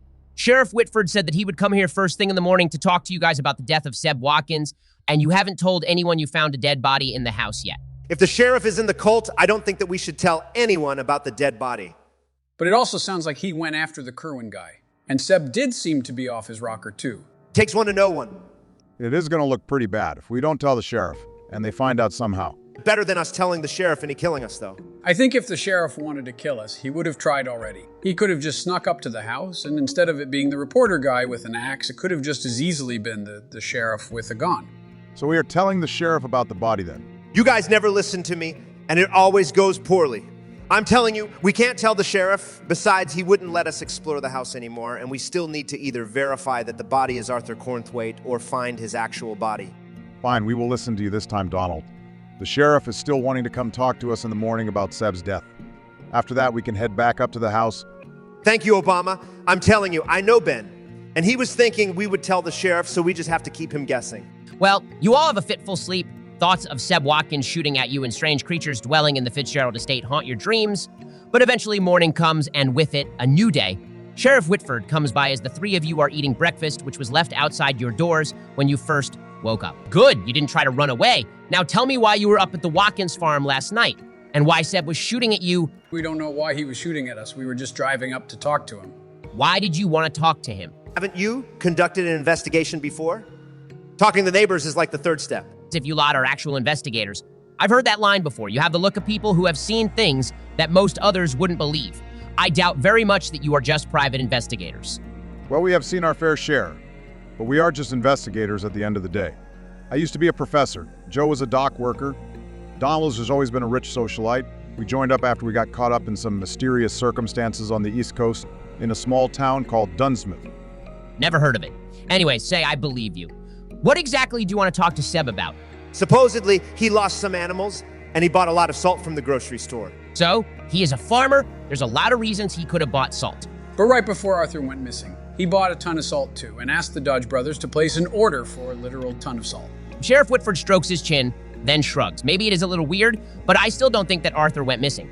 He probably just hitched a ride with a friend or something. Seb did seem a bit crazy, but he has been under a lot of stress for the past year or so. Wouldn't surprise me if he just snapped. Do you know anything about his missing animals? Joe Veroli came up to the estate looking for Seb's animals. I don't know anything specific, but animals do just go missing sometimes. What can you tell us about the Kerwins? They lived in that estate before Arthur did, right? A scowl crosses his face. The Kerwins are gone. End of story. We heard that you let Arthur Kerwin get away. Sheriff Whitford shoves you against the wall. Shut your mouth about things you know nothing about. I didn't let him get away. He vanished into thin air. He ran up those stairs. I heard a door slam, and he was never seen again. Arthur Kerwin was a witch and devil worshiper, and I won't have his name brought up to the people of Gamwell under my watch. That chapter of our history is closed. Period. How long ago was that? 35 years ago this month. All right, I want you lot to be headed out after today, gone by tomorrow afternoon. You hear me? Strangers don't bring nothing but trouble our way, and I won't be having any of it. And if you find anything strange in that house, you bring it straight to me. I'll take care of it. All right, sure thing. Sheriff leaves, slamming the door on his way out. Well, guess we have to find something today. We can stay as long as we want. We don't have to listen to that guy. Let's get headed up to the estate then. We don't want to waste any time. and we are heading straight for the cellar when we get there. The drive up to the Fitzgerald Estate goes rather smoothly, and within no time at all you are pulling into the driveway. It seems like the garden has grown even more unruly since you last saw it. The path through the garden almost entirely overgrown and creeping vines climbing the sides of the building. Something is making the plants go crazy, that's for sure. All right, well, where did you see that cellar, Joe? Just off to the side of the house here. I'll lead them to where I saw it, Ben. As you move along the path, you see that the tree that had fallen over is now mostly decayed, the number of mushrooms on it having tripled overnight. The cellar door is still visible and accessible, though the undergrowth is more difficult to get through than yesterday. That seems strange. Yeah, something unnatural is working here. I didn't know that ghosts had a green thumb, though. I don't think they do. Maybe it's not a ghost we are dealing with. And what, the raccoon just killed itself and the slime just randomly appears? Ben, I want to open the cellar doors. There is a padlock on it currently. How do you want to get past it? Any of us have locksmithing? I don't. Who needs locksmithing when you have a gun? Ben, I want to take a step back and shoot the padlock. Roll your firearms skill. That's a 48, definitely a success. Damn, you have a good stat in that. I have a 67. Like I keep saying, I truly am the greatest. You blast away the padlock and are able to open the door. As you do so, you find a huge pile of salt at the bottom of the cellar, lining the stairway down completely. I thought he never placed the order? No, the Dodge brothers didn't place his second order of 600 pounds of salt. They did give him 200 pounds before, though. I'm guessing this is most of it. Are you guys heading down into it? Yeah, of course we are. I'm keeping my gun out. Walking into the cellar, it is extremely humid and damp. This side of the cellar looks to have been used for cold storage in the past, and the entire area is no more than maybe 6 feet deep and 10 feet wide. A brick wall blocks your path through to the rest of the cellar. Makes sense that this doesn't lead into his house, I guess. How humid is it in here compared to the house, Ben? It's much more humid. It feels like you are walking into a swamp in Florida. Interesting. Why would the basement be that humid? I guess if there was a pipe that burst and the water just stagnated, maybe? Yeah, something is up, but it looks like we need to get into the part that is under the house to be sure. You haven't found the door down there yet, right, Joe? No, I don't think so. There was the one door that I couldn't get to open, but then there are several other doors here as well. I'm not sure which one leads to where we want to go. Ben, I want to go try the door that wouldn't open. It is in the kitchen, right? That's right. Joe and Obama, what do the two of you want to do? I'll go through one of the other doors on the ground floor. How many more rooms are there, Ben? I believe there are still 6 doors you haven't gone through, 7 including the one that Donald's going to try to open in the kitchen, and then there are 2 more on the second floor. I think we might still be missing something. I'll go explore the second floor again, taking one of the last 2 rooms. All right, let's go to Joe first. Joe, did you want to take a room by the dining hall and parlor or on the other side? I guess I'll go on the other side. You enter and through a door to the left as you walk in the front door and find yourself in a library. It is not nearly as humid in here as several other rooms in the house, and you do notice 2 lines of the white crystals on the door. You also notice that this room has 2 other doors, presumably leading back into the entry hall, and meaning that there are actually only 3 doors left on this floor to go through. A library feels more like somewhere Barack would want to explore. Do I see anything off the cuff, Ben? There are large sections of the bookshelves that are empty, but nothing that catches your eye immediately. Maybe there is a secret room like the other campaign. You should roll Spot Hidden Joe. All right, I'll do that, I guess. Damn, no luck this time, guys. That was a 78. You could just get good Joe. That would solve almost all of your problems. Let's see how you do with your door. I already succeeded on a strength check and didn't make it through that. Next, let's do Obama. Ascending the stairs, you find that of the 2 doors on your left and the 2 doors left on this floor, the first one you try is locked. All right, what about the other one? The other door leads into a den. 2 more plush armchairs are next to a fireplace, and a double-barreled shotgun hangs over it. A few large stuffed animal heads hang on the wall. Can I grab the shotgun and examine it? Does it look like it is in good shape? It looks like slight bits of rust have started to set in on some of the pieces, but overall, it looks like it is in good shape. There is also a small container of cartridges on the mantella as well. All right, guys, we must be about to do a fight of some sort. Ben is giving us weapons again. I think you might be right, Donald. Can I roll Spot Hidden in here to see if there is anything else of note? Sure thing. All right, that one was a success at 25. As you grab the shotgun cartridges, you notice a small crumpled up piece of paper jammed into the side of the fireplace. Pulling it out, you find the following note. Here, you can read it. The Missing People. The Tribe That the Jungle Swallowed, by Dr. Olivia Blackwood. This book concerns a tribe in ancient times whose existence is testified to by various ruins, but of whose demise nothing is known. The book is based on legends of the tribe and archaeological discoveries. Blackwood makes note of the tribe's religious fervor and conjectures that they may have been wiped out in a civil holy war. She mentions in particular a great dome depicted in carvings and art. She believes that this was an actual structure, that it probably still stands, and that it may well house the last secrets of the missing people. What does that mean? Maybe Arthur went searching for this great dome. If he found it, maybe he brought something back? Good thinking, Joe. I think you might be right. All right, nothing else in this room, Ben? Nothing else of note. All right, finally, let's move over to Donald. Donald, you reach the door that Joe had tried to break through, and again, find it stuck. The doorknob turns, it doesn't feel locked, just stuck. All right, I want to try to pry it open. Roll strengths. Easy. I got a 57, which is a regular success. The door doesn't budge. As you slam your shoulder into it, you do hear a weird squelching noise, however, not coming from the door, but from the sink over on the other side of the room. That's weird. If I push on the door again, do I hear the squelch again? You can try. Do you want to roll strength again? Of course. I swear, I get the best rolls possible for humanity. Honestly, I might have transcended humanity at this point. Shut up, Donald. What did you get? 3. Extreme success. You aren't going to hide behind this door anymore, Ben. The door splinters as you slam into it again, and the squelching noise intensifies. Just past the door, you see a pulsing mass of green vegetation and slime. You also hear the sink behind you explode, and looking over your shoulder, see a long tentacle of this stuff erupting out of the pipes. It takes a second to understand what you are seeing. Do you want to roll sanity? What the hell is it? Not something we've seen before, that's for sure. You are always trying to kill me, Ben, but I'm getting out of here, I swear. All right, I'll roll sanity. That's a 52, and I have a 55. All right, you take 4 points of sanity damage, but the clear and present danger you are in keeps your mind sharp. So what am I up against? So the pulsing mass through the door rears up and is about to strike. Since you succeeded on the sanity check, I'll let you take the first action, though. Do we hear anything? You definitely hear loud crashing and presumably a yell from Donald in the kitchen. All right, I'll rush over there to help him out. I'll rush downstairs to try to help too. All right, Obama, as you get to the staircase, the ceiling above you explodes and a similar green tentacle comes surging out of it. Joe, you see this happening above you, but don't have time to process it before the ground before you exploded in a similar manner, exposing the basement below and the writhing green mass below your feet. Do you both want to make sanity checks too? That's a 56, which is a failure for me. It's 49 for me. Barely a success. All right, Joe, you'll take 4 points of sanity damage, but be able to react first as well. Barack, you take 7 points of sanity damage and will not be able to react before the writhing monster.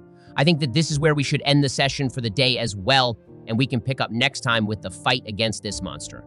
I still don't understand what we are fighting. Something tells me we weren't supposed to break into the basement. That seemed to really tick whatever this is all. Yeah, I'm not sure how this related to Arthur or the tribe that he was researching that vanished.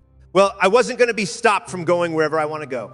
Besides, we wanted to wrap up the investigation, and now we have wrapped it up. I think the more important thing we wanted to do was survive this encounter. Yeah, that is the more important thing for me, at least. Yeah, you needed an extreme success to break into the basement, so I didn't think you guys would trigger this quite yet, but also you found a lot of pieces of the puzzle too. Just missing a few links. All right, let me use my genius level intellect to put this all together in a nice little bow. There are 2 real options. 1, the Kerwin guy summoned some dark eldritch monster that lurked in the basement for a long time. Maybe he was a descendant of the tribe of people that went missing. And he carried with him some secret that resulted in this thing being freed.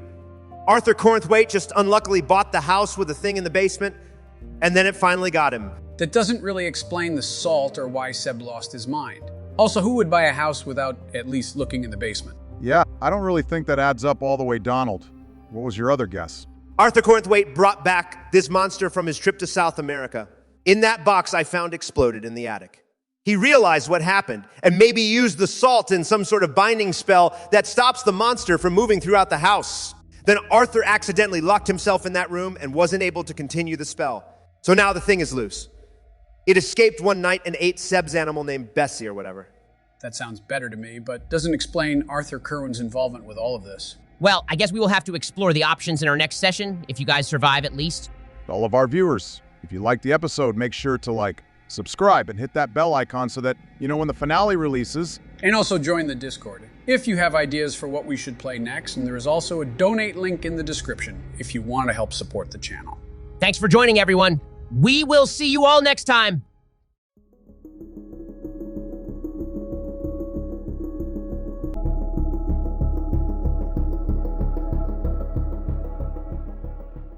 Hello, everyone, and welcome back to the adventures of the Presidential Investigation Inquisitors. This is our finale for the Mansions of Madness, the Cracked and Crooked Manse. If you enjoyed listening to our adventure here, we'd encourage you to check out Chaosium's Mansions of Madness book, where this pre-written module is located. This particular scenario was written and designed by Mark Morrison, who has written quite a lot for this game and is part of Chaosium's community ambassador team. We'd recommend checking out his other works too. We aren't sponsored or anything, just big fans of the work and scenarios they have put together that make playing as a player and a keeper easier and more fun. All right, that's enough of all of that stuff. We are all literally about to die. For once, I do agree with Donald here. I have been racking my brain to try to find a way out of this, but I don't think we are prepared at all for fighting this thing. Wait, what thing are we fighting? Agreed, Joe. First, let's do a recap. Donald, you want to give it? Fine. Last session was pretty simple. We did improvements and upgraded some skills. The sheriff said that if we didn't leave by tomorrow afternoon, he'd kick us out of town. And then as we started exploring the house, walls, floors, and ceilings exploded with some sort of green plant monster thing. I mean, you triggered it by breaking into the basement? Obviously, it was in the basement. I literally called it in like our first session. Every haunted house is caused by either the attic or the basement. We already explored the attic. Basement is the only logical possibility. Still, you could have waited until we knew what we were up against. Yeah, if I wanted an easy game, maybe I'd do something like that. But if we die, we are going to have to create new characters, Donald. Well, I don't plan on dying. Most people don't. All right, let's get started then. Barack, you are currently upstairs on the balcony of sorts with the monster. Having destroyed the ceiling above you, you also won't be able to react before it attacks you. Joe, you are on the ground floor, but the floor in front of you exploded with the monster, revealing the bulk of its body below in the basement. And Donald, you are in the kitchen, having just broken the door to the basement and finding a tentacle of the monster behind it, and then another tentacle broke through the sink behind you. All right, let's figure out our surroundings first. If I recall, there are 2 doors into the kitchen, right, Ben? That's right, one is across the room, leading close to the back door, the other leads into the dining hall. And I'm on the 2nd floor. The staircase is still intact. The entire house is in pandemonium, but yes, the staircase is still intact. All right, Joe and I get to go first then. And I get to go first of the 2 of us because I'm better. You can go first, but just because I'm letting you, Donald. Technically, it goes by order of dexterity scores. I have a 65. Damn, I do too. That's so rigged. I am much faster than you, Joe. Like I said, you can go first, Donald. All right, Ben, I want to shoot the mask through the door.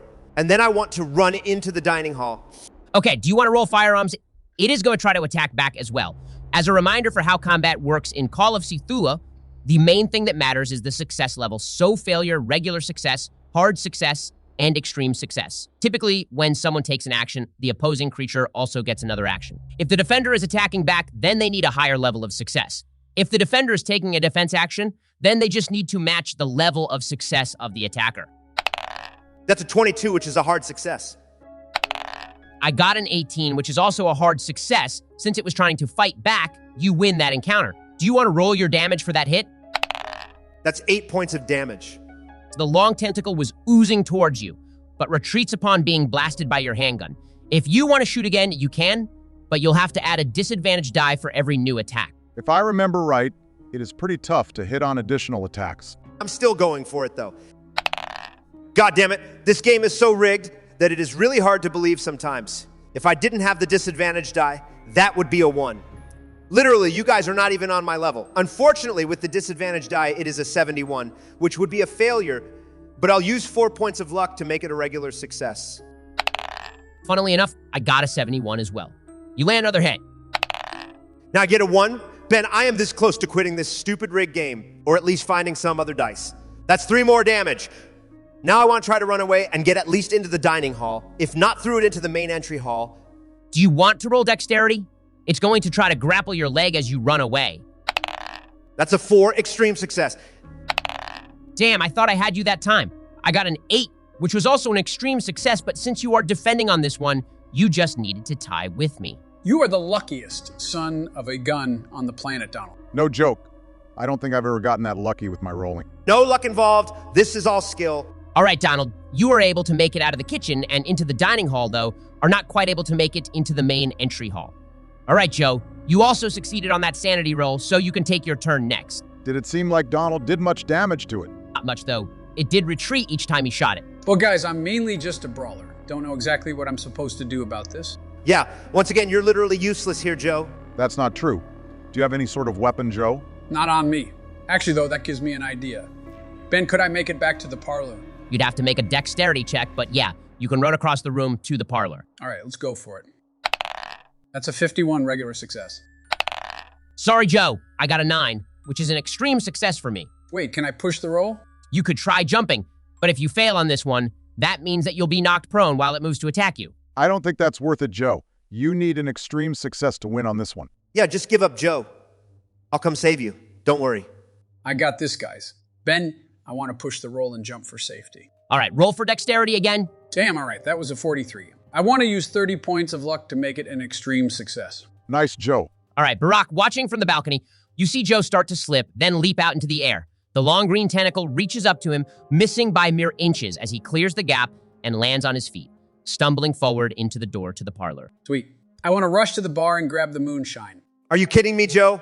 All of that just to get drunk. I get that you might die, but giving up like this, cowardly. I think I see what you're planning, Joe. I think I do too. Joe, you are able to grab the moonshine, but then we move over to Obama. All right, Ben. I want to shoot the shotgun and then rush into the master bedroom, slamming the door shut behind me. All right, it is going to try to attack you as you do that, so it needs a higher success level. However, since you failed your last sanity check, it'll also get an advantage die. That's a 29, which is a regular success. Damn, I rolled pretty bad. I got a 66, which is also a regular success. Do you want to roll damage? I didn't record what damage dice I should be rolling. How much damage does this shotgun deal, Ben? You're within 10 yards, so it is 2d6. Sweet, that's 8 points of damage. So the tentacle that was reaching out to you retreats, and you're able to make it into the master bedroom and slam the door shut. You see the green slime begin oozing under the door, but then retreats hurriedly as soon as coming into contact with the thin line of white crystals. I hope that would happen. I want to run and open the window. You are able to make it to the window, but then we are going to move to the monster's turn. Also, will each of you roll sanity? Damn, I got a 71. That's a failure. I got a 16, a hard success. I failed too with an 89. All right, Joe, you take 3 points of sanity damage, Obama and Donald. You both take 7 points as your minds begin to comprehend the otherworldly horror that is unfolding before you. Since each of you made it into a room without the monster, its turn is going to be taken up by breaking into each of the rooms. Barack, the fireplace explodes outward as the slime oozes out of it. In the rubble, you see a ribcage and a femur bone in the midst of it. Donald, the dining table is thrown upwards as the middle of the floor opens up into the basement. And Joe, the wall leading back into the main entry hall explodes outwards as the monster begins destroying the house. This escalated pretty quickly. No joke. I think Donald really pissed it off by destroying the door. More like I threatened it, and now it is defending itself. All right, well, we will go to Donald's turn. What do you want to do? You did fail your sanity check, so it'll get advantage when it tries to grapple you. So I can see the main body of it through the floor below me, Ben. You can, though. At this point, it just looks like a sea of a green, like ooze. I'll fire into that, and then I want to try to make it to the far door. All right, roll for your attack. Once again, it is going to be attacking you as well. That's a 48 regular success. I got an 82, which is also a regular success. You win this one. Sweet. That is 11 damage. All right, the tentacle rides and retreats a bit. And now I want to rush into the main entryway. Okay, let's try this again then. Roll dexterity as the tentacle surges up to try to grab you. No worries, no worries. That's a 67. I needed a 65, so I'll use 2 luck points. I got a 30, which is a hard success. Donald, as you run across the room, you feel your leg get stuck in something and looking down can see the green slime running up your leg, holding you fast. Hold up, can I push the roll? You can try to do what Joe did and jump for it. Yeah, if you miss, you will be knocked prone though. No worries, guys. I got this. That's a bad idea, Donald. I haven't used any luck yet. I just need above 82. All right, this is truly the worst game in the entire world. Ben, I swear, if you kill me here, I'm never coming back. That's a 91, which is a failure and higher than I can spend luck to fix. I'm not the one killing you, Donald, the monster is. Donald, you leap towards the doorway, but this time, the monster was ready, and while you are in midair, you feel something wrap around your torso, and you fall hard to the ground. You'll take 3 points of physical damage as you do so. You are also now grappled. How can we free him? He'll be freed if you can deal enough damage to either the main body or the tentacle wrapping around him. Obviously, you need to do less damage to the tentacle to free him. You aren't going to tell us how much damage we need. That feels like a bit too much metagaming. All right, Donald, just a few inches from the door into the main entryway, you find yourself being dragged back towards the center of the room and into the basement below the house. Obama and Joe, which of you want to go next? I'll go next, if that's okay, Joe. My turn will be pretty quick. What are you doing now that you are trapped in that room, Obama? You'll see, Donald. Yeah, go for it, Obama. Ben, I want to jump out the open window into the garden down below. It can't be more than a 10-foot fall, right? Probably somewhere in the 10 to 12 foot range, but there is a bush below that might somewhat cushion your fall. It's gonna hurt though. That's okay. Seems like a better situation than where I am at now. All right, roll your dexterity check to try to avoid the tentacles. Since you are just running away, I'll say that it doesn't have advantage even though you failed your sanity check. Damn, that's a 77, which is a failure. And I got an 80, which is a regular success for the monster. Can I push the roll? You can, but that means landing even rougher on the other side. I think I have to, though. Damn, that was an 80. Even worse than my last roll. All right, I'll use my 35 luck points, leaving me with 2 left to get a regular success. I just need to tie since it is attacking me, right, Ben? That's correct. All right, you leap out the window and feel the monster snag you at the last moment. Your momentum breaks you out of its grasp, but pulls you off balance and you land hard on your right arm. You feel something snap, and your vision goes red as the pain hits you. You take 6 points of physical damage from the fall. Holy hell, that put me at half health. I have 13 hit points, so it is just under half of mine. That means I don't take any lasting medical conditions or anything, right, Ben? That's right, though you did break your right arm, but you maintain your consciousness through the pain. All right, Joe, you're up next. All right, I want to do a couple of things. First, I want to run back into the main hall and throw the jug in the hole in the middle of the floor. Then I want to light and throw the lighter I got from Donald after it. Okay, first things first, let's roll your dexterity check to avoid the tentacle that broke into the parlor. That's a 75, exactly what I need for a regular success. All right, I only got a 63, which means a regular success too. You were able to make it back into the main hall and throw the jug of moonshine into the hole. It lands with a thud, and then the slime oozes over it and breaks the jar. It retreats a bit from the alcohol, but it was a good throw, and the alcohol has soaked a good portion of the main body. You are going to need to succeed on a throw roll to make the lighter land in the proper place, though. Damn, that was great, Joe. All right, you got to make this roll, though. Otherwise, Donald might be dead. I don't know how much help I'm going to be. And you owe me a lighter if we make it out of this, Joe. If I make this throw, I think you need to give me a raise, Donald. You own the company, after all. That's a 27. I have 13 luck points left, so I'll use all of those to make it a hard success. Well played, Joe. All right, as you throw the lighter, the light flickers for a moment and you think it might go out, but by some stroke of luck or the intervention of divinity, the lighter keeps its flame and lights the moonshine down below. The house shakes as the monster thrashes in pain. Donald, you feel the grip around your torso loosen and are able to scramble free and towards the door again. All right, final checks, guys, and you might be able to make it out of the house. Let's do dexterity rolls for Donald and Joe and dodge for Barack to make it out as the slime begins thrashing even more violently and the house begins to shake and the walls begin to crumble. That's a 6 for me. Extreme success, and I am out of there. That's a 54, which is a failure for dodging for me. I don't have enough luck to make it a success either, but I want to get as far away as I can. That's a 77. Barely a failure, but I've used up all of my luck. Hold up, Joe is on my way out of the house. Can I take him with me since I rolled an extreme success? You can help him out the door, so I'll give him advantage on that roll.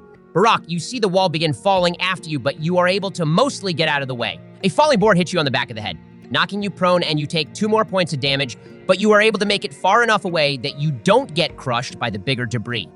Joe, do you want to roll your advantage die to see if you make it out? So I need anything below a 6. You got this, Joe. Damn, guys, that's a 10. I failed. Damn it, Joe. Why do you have to be so worthless? I even tried to save you. Actually, guys, he rolled a 10 on the D10 advantage die. That's a 0 on that one. Wait, what? Well, yeah.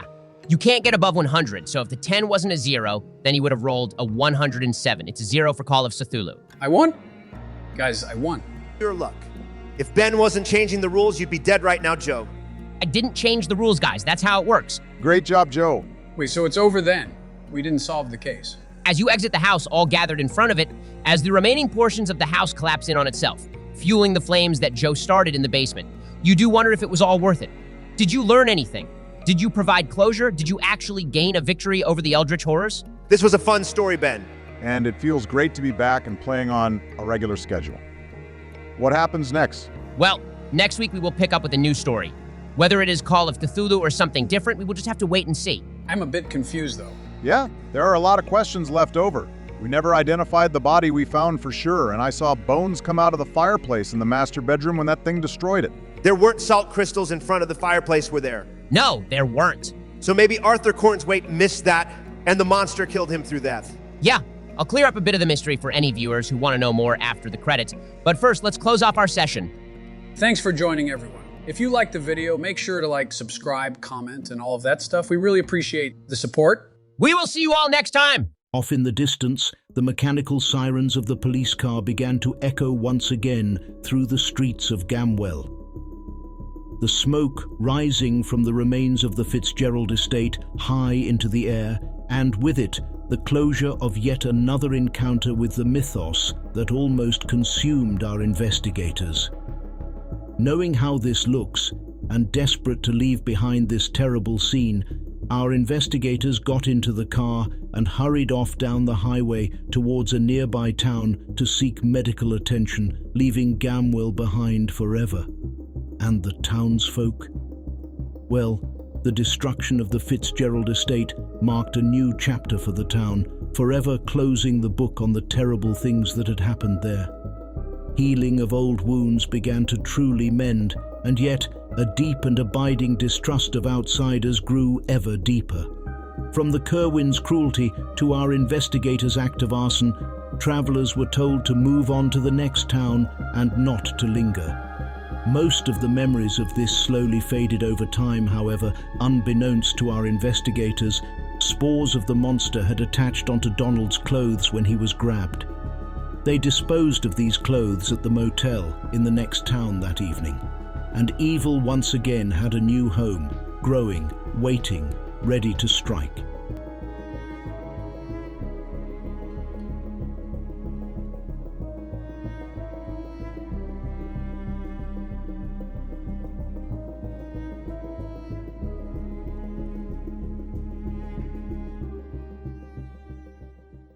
Okay, great. Now, what exactly happened here?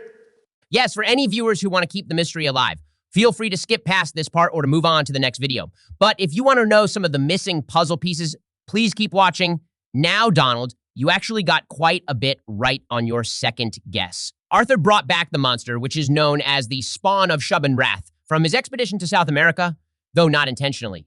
It had stowed away in that box, and when Arthur started noticing strange things, he put two and two together. He found that salt repelled the spawn and tried to lock it away in the basement while he tried to figure out what to do, but it crept up through the house more and more. He locked himself in his room, but had neglected to seal the fireplace, which is where it killed him and left behind his two fuzzy blue slippers. Arthur Cornthwaite was the body you found in the hidden room, having hid there from the sheriff, but accidentally trapping himself. His family was supposed to free him, but they were also desperate to be free of his evil influence and left him there. Interesting. I gotta give props to you. Donald, you figured out a good chunk of it. I know, I am the smartest. Well, I think Ben gave us a nice line of breadcrumbs leading to the final solution. I tried to. But yeah, I did not expect Donald to break down the door to the basement at all.